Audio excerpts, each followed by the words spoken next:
Уважаемые коллеги, вы видите, что западные страны предпринимают не только недружественные действия в отношении нашей страны в экономической сфере, я имею в виду нелегитимные санкции, о которых все хорошо знают, но высшие должностные лица ведущих стран НАТО допускают и агрессивные высказывания в адрес нашей страны. Поэтому приказываю министру обороны и начальнику генерального штаба перевести силы сдерживания российской армии в особый режим несения боевого дежурства.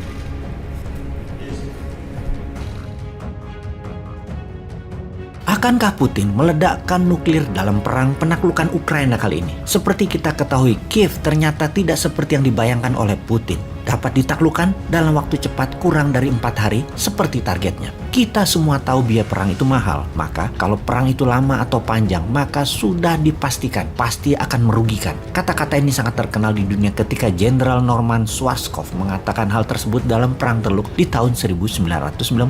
Perang harus cepat selesai. Dalam menaklukkan Ukraina, target Putin ketika berbicara dengan Kepala Staf Gabungan Tentara Rusia, Jenderal Valery Gerasimov, dan Kepala Intelijen Rusia bahwa Rusia menarget menaklukkan atas pusat pemerintahan dan parlemen Ukraina dalam waktu 4 hari. Selanjutnya, menangkap serta mengganti Presiden Ukraina saat ini, Zelensky. Tentara Rusia terbukti dengan agresif sudah masuk sejauh 400 km dari perbatasan dengan langkah cepat. Dikawal roket-roket yang diluncurkan yang membunuh banyak rakyat sipil, juga dukungan serangan masif lewat udara. Kita bisa melihat video-video mengerikan di sosial media yang memperlihatkan roket-roket Rusia menghancurkan rumah, menghancurkan apartemen, dan menghancurkan tempat sipil lainnya. Inilah pembunuhan massal yang kita tidak inginkan pada saat perang terjadi.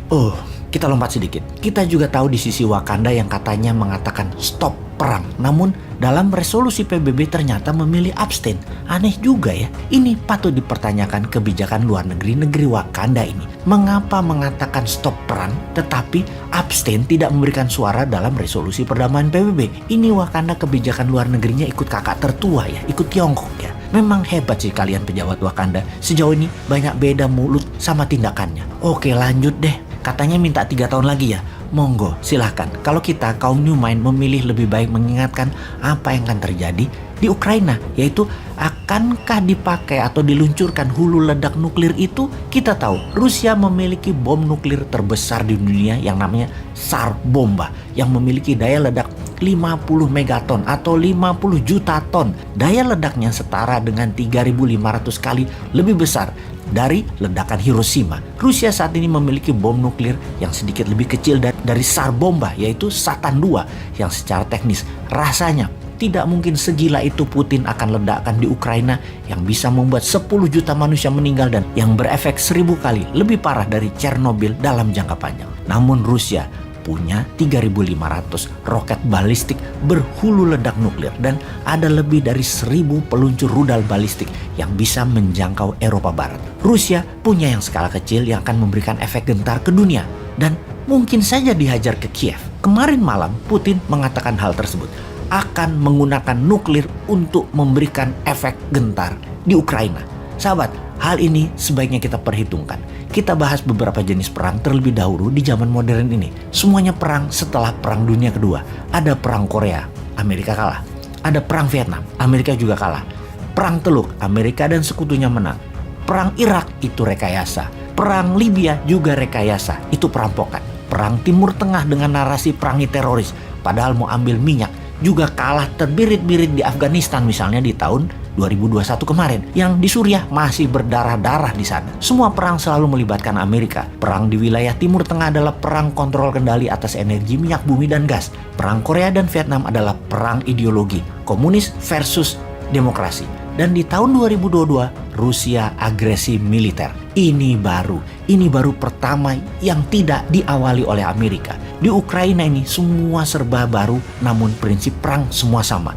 harus cepat, terutama dalam penaklukan. Karena itu Rusia mempelajari perang kota atau urban war dalam 20 tahun terakhir. Mungkin bisa dikatakan bahwa Rusia militernya adalah yang paling jago dalam perang kota ini. Ini terbukti dalam 3 hari pasukan darat Rusia masuk ke Kiev dengan strategi jitu. Namun tetap rencana mereka menaklukkan Kiev dalam 4 hari zonk, tidak berhasil. Putin pun berang. Pasukan NATO di sisi lain masih gamang. Masuk lewat Estonia, kirim 1 rudal nuklir oleh Rusia, ambiar itu Estonia. Amerika di sisi lain sekali lagi terdiam.